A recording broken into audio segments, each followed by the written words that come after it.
Selama umat Islam belum bersatu, maka dia akan jadi bulan-bulanan. Selama umat Islam lemah ekonominya, maka dia akan jadi bulan-bulanan. Bapak dan Ibu suka atau tidak suka, percaya atau tidak ya, saya yakin dunia Islam akan bangkit. Makanya kata Tuhan, watil kal ayamu nudawiluha bainan nas. Era itu kata Tuhan akan saya pergilirkan di antara manusia-manusia. Jadi tidak akan ada satu negara, satu suku bangsa pun di dunia ini akan mampu mempertahankan keadikuasaannya selama-lamanya. Makanya era Eropa sama era Amerika akan berakhir. Cuma kapan saya tidak tahu. Jadi nanti itu Amerika sama Eropa itu di bawah telapak kaki kita. Iya. Nah, ketika Eropa dan Amerika di bawah telapak kaki kita, kita tidak akan injak dia. Iya. Karena Islam kita adalah Islam rahmatan lil alamin. Tidak akan ada. Karena agama kita melarang kita berlaku zalim terhadap orang lain. Iya. Meskipun agamanya berbeda dengan kita, Tuhannya berbeda dengan kita.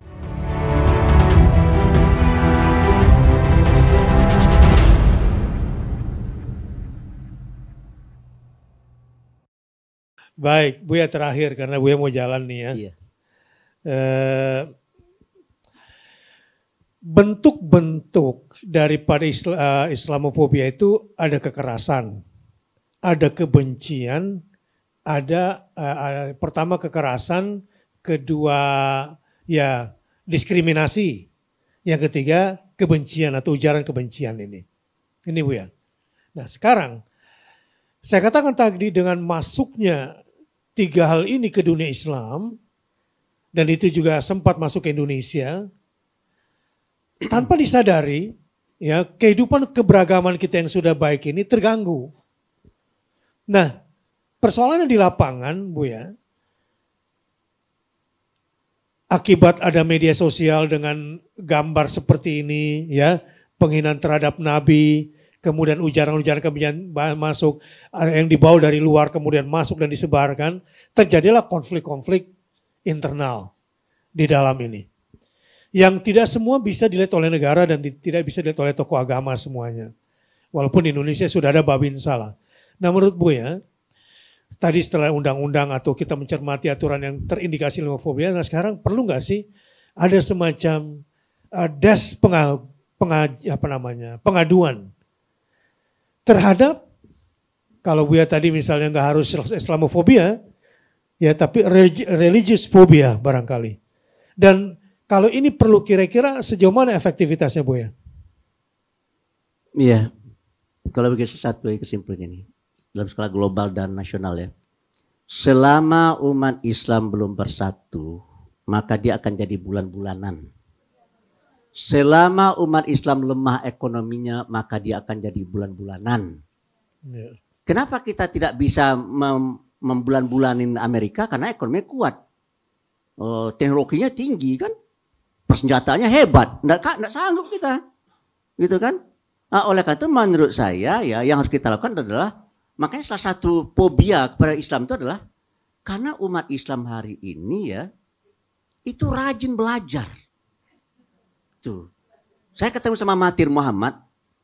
Mahathir Mohamad terkejut ya. Dia pergi ke Silicon Valley ya. Silicon Valley itu apa itu menyangkut IT dia. IT, ya. Dia pergi kalau nggak salah saya ke Prancis. Yang cerita sama saya teman saya namanya orang Aceh itu. Menteri dari zaman apa itu, dia lihat ternyata yang bekerja di Silicon Valley itu orang berjilbab. Oh, yang bekerja. Orang berjenggot. Iya, iya. Berarti ini orang-orang Islam ini kan begitu ya. Muncul ide bagi Mahathir.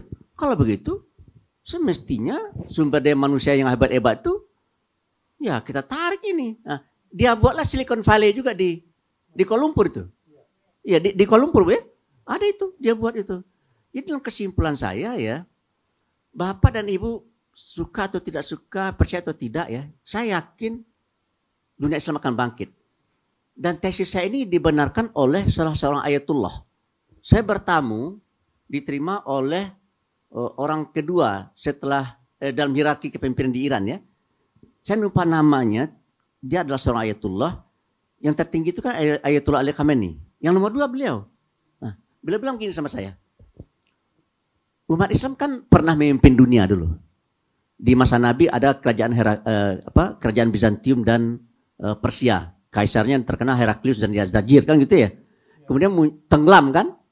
Muncul daulat Bani Umayyah. Hebat ya, tenggelam kan? Muncul daulat kakek saya, daulat Abbasiyah. Hebat, hancur. Ya kan? Muncul daulat Turki Utsmani, hebat, hancur kan? Muncul era Eropa dan Amerika kan gitu ya. Ini pasti hancur nih. Dan yang menyatakan akan hancur ini teman saya warga negara Amerika. Dia ngajak saya keliling-keliling dari kota Washington ke Virginia ke beberapa negara bagian gitu ya. Nah, dia bilang begini sama saya. Mr. Anwar Abbas, coba Anda lihat keluar apa yang tampak oleh Anda. Yang tampak oleh saya gedung yang tinggi, Anda benar. Apa lagi yang tampak oleh Anda? Yang tampak oleh saya adalah jembatan yang megah, Anda benar. Coba Anda lihat apa yang tampak oleh Anda di balik yang tampak itu. Saya kan melihat gedung yang tinggi. Apa yang tampak oleh saya di balik gedung yang tinggi itu? Anda tahu saya nyerah seorang kan ya. Dia bilang begini, itu gedung yang tinggi itu ada umurnya. Jembatan yang megah itu ada umurnya. Pada waktunya jembatan yang tinggi, gedung yang tinggi itu akan roboh. Pada waktunya jembatan yang megah itu akan roboh. Kalau kami tidak mau ada rakyat kami yang mati tertimpa oleh reruntuhannya, sebelum runtuh kami runtuhkan. Sebelum roboh kami robohkan. Tapi begitu kami robohkan dan kami ratakan dengan tanah, kami ingin bangun kembali. Dan ketika kami ingin bangun kembali, kami sudah ada duit. Nah kok Anda tidak ada duit? Karena hutang kami sudah sangat banyak sekali. Nah, makanya kata Tuhan, watil kal ayamu nudawiluha bainan nas. Era itu kata Tuhan akan saya pergilirkan di antara manusia-manusia. Jadi tidak akan ada satu negara, satu suku bangsa pun di dunia ini akan mampu mempertahankan keadikuasaannya selama-lamanya. Makanya era Eropa sama era Amerika akan berakhir. Cuma kapan saya tidak tahu. Gitu. Cuma menurut PricewaterhouseCoopers ya, tahun 2050 itu situasi sudah tidak kayak hari ini lagi. Kalau hari ini orang nonton bola Manchester United lawan Liverpool, Real Madrid lawan Barcelona, maka tahun 2050 orang akan menonton Jakarta United lawan Persebaya. Oh, keren. Kenapa? Karena Inggris dan Spanyol tidak lagi mampu membayar pemain sekaliber Lionel Messi dan Ronaldo. Indonesia mampu gitu. Dan kita tahun 2050 itu ranking 4. Yang pertama adalah Cina, yang kedua India, yang ketiga Amerika, yang keempat Indonesia. Dan pada tahun 2200 nanti Amerika itu sudah apa itu? Udah enggak diperhitungkan.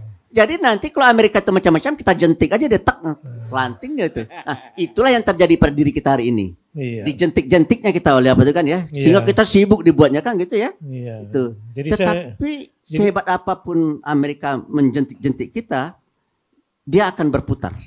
Karena budaya dia budaya progresif ya. Budaya yang dari leher ke atas. Sehingga membuat ilmu pengetahuan dan teknologinya hebat. Karena ipteknya hebat, maka ekonominya hebat. Karena ekonominya hebat dan ipteknya hebat, maka politiknya hebat. Nah, kita hebat juga, tapi dalam bidang solidarity, rasa kebersamaan di antara kita bagus. Amerika rendah rasa kebersamaannya kan ya. Agama kita kuat, agama mereka lemah kan gitu ya. Jadi kita hebat juga ini. Seni kita kata Profesor Sultan Takdir Sabana hebat daripada seni mereka. Jadi kita maju dalam budaya ekspresif, lemah dalam budaya progresif yang pakai otak. Nah, biasanya orang itu bergerak ke arah yang dia tidak punya. Karena Amerika itu lebih banyak pakai otak, kurang pakai hati, maka dia akan mencari hati. Kita karena banyak pakai hati, kurang pakai otak, bergerak ke atas. Nah, sehingga akibatnya apa? Terjadi berputar. Nah, jadi nanti itu Amerika sama Eropa itu di bawah telapak kaki kita. Nah, ketika Eropa dan Amerika di bawah telapak kaki kita tidak akan injak dia.